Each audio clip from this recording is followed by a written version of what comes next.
सच्चिदानन्दरूपाय विश्वोपत्यादिहेतवे तापत्रय विनाशाय श्रीकृष्णाय वयं नमः। पुष्टिमार्गीय सर्वज्ञ करुणारसपूरिता श्रेष्ठ फलप्रदाता च तस्मै श्री गुरुवे नमः। जय श्री कृष्ण, राधे राधे, जय श्री वल्लभ प्रियजनों। दास का प्रणाम स्वीकार करें। दास उपस्थित है आज आपके सामने एक परम कल्याणकारी भक्त की कथा लेकर, जो सदा सर्वदा सबका कल्याण करने को ही इच्छते थे। इनका नाम में ही इनके कल्याण है, श्री कल्याण जी। तो कथा प्रारंभ करने से पहले दास आपसे हाथ जोड़कर निवेदन करना चाहेगा कि यदि आप हमारे चैनल पर नए हैं तो चैनल को सब्सक्राइब करके बेल आइकन बटन को दबा दीजिए, जिससे नित्य प्रति के सत्संग आप घर बैठे सुन सकें। शेयर भी करिए और कमेंट बॉक्स में राधे राधे, जय श्री वल्लभ अवश्य लिखिए। तो चलिए शुरू करते हैं एक छोटे से पद के साथ। नवल किशोर दृढ़वत अनन्य मार्ग एक धारा, मधुर बचन मन हरन सुखत जानद संसारा। पर उपकार विचार सदा करुणा की राशि, मन बच सर्वस रूप भक्त पद रैन उपासी। धर्मदास सुतशील सुठी, मन मान्यो कृष्ण सुजान के। हरि भक्त भलाई गुण गंभीर, बांटे परि कल्याण के। कहते हैं अगाध गुणों से युक्त भगवान की भक्ति और भलाई श्री कल्याण दास जी के हिस्से में ही आई। चंचल नदी की धारा की तरह आपकी चित्रवृत्ति भी निरंतर नवल किशोर श्री कृष्ण चंद्र की ओर प्रवाहित रहा करती थी। आपकी अनन्य भाव से भजन करने की दृढ़ प्रतिज्ञा थी। आपके मधुर वचन मनोहर और सुखप्रद थे, इस बात को सभी लोग जानते थे। सदा दूसरों के साथ उपकार करने का विचार इनके मन में रहता था। आप कृपा करुणा के निधान थे। मन वाणी और अपने समस्त धन से भक्तों की चरणों की रज उपासना करते थे।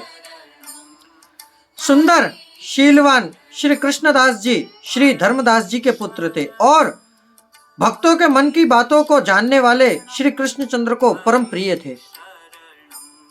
कहते हैं श्री कृष्ण कल्याण जी के विषय में विशेष विवरण कुछ इस प्रकार है। श्री कल्याण जी बड़े ही परोपकारी भगवत भक्त थे। एक बार किसी ब्राह्मण ने खेती के लिए एक यवन से कर्ज ले लिया। जिस समय यवनों का राज होता था, अब इन्होंने कर्ज तो ले लिया, परंतु वहां उस समय खेती की उपज नहीं हुई। तब ये कल्याण जी के पास में आए वो ब्राह्मण और आकर विनती करने लगे कि कल्याण दास जी, हमारी खेती नहीं हुई है, खेती में उपज नहीं हुई है, अन्न पैदा नहीं हुआ है, तो और मुझे यवन को कर्ज चुकाना है, अन्यथा वह हमें मार डालेंगे। इनको मालूम पड़ी कि भाई ऐसा है।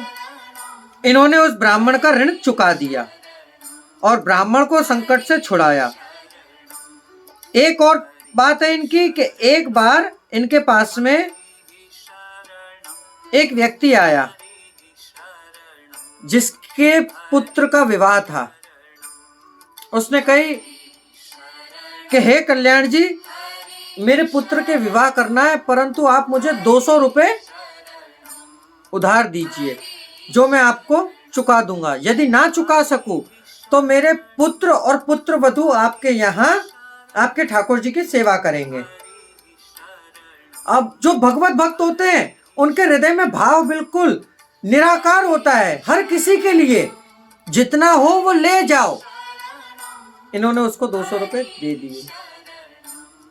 उसने अपने पुत्र के विवाह किया और कुछ समय बाद जब समय बीता तो श्री कल्याण जी ने उससे धनराशि मांगी कि तुमने जो धनराशि हमसे ली थी वह पुनः लौटा दो। तो इन्होंने कहा मेरे पास वो धनराशि तो है नहीं, आप मुझे रख लो। अब बात से मुकर गए। कल्याण जी ने क्या किया, उसने एक भी पैसा तो दिया नहीं। उन्होंने कहा मुझे बेचकर जो मूल रकम आए उससे आप अपना पैसा वसूल कर लो।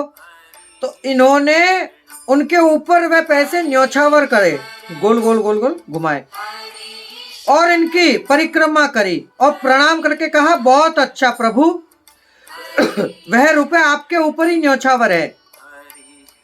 ऐसे गंभीर और उपकारी भाव को देखकर प्रभु श्री कृष्ण इन पर संतुष्ट हुए। एक बार किसी संत ने शरद पूर्णिमा का महोत्सव किया और अपने मंडल के सभी संतों को निमंत्रण दिया, परंतु कल्याण दास जी को निमंत्रण देना भूल गए। रात को स्वप्न में श्री ठाकुर जी ने उससे कहा तुमने कल्याण दास को निमंत्रण क्यों नहीं दिया, वह मेरा प्यारा भक्त है, उसके बिना आए उत्सव पूर्ण नहीं होगा।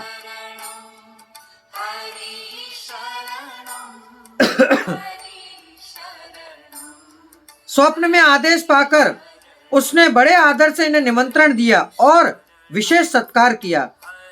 सर्वेश्वर भक्तमाल के अनुसार श्री स्वयंभू राम देवाचार्य जी के प्रमुख शिष्य श्री कान्हर देव जी हुए।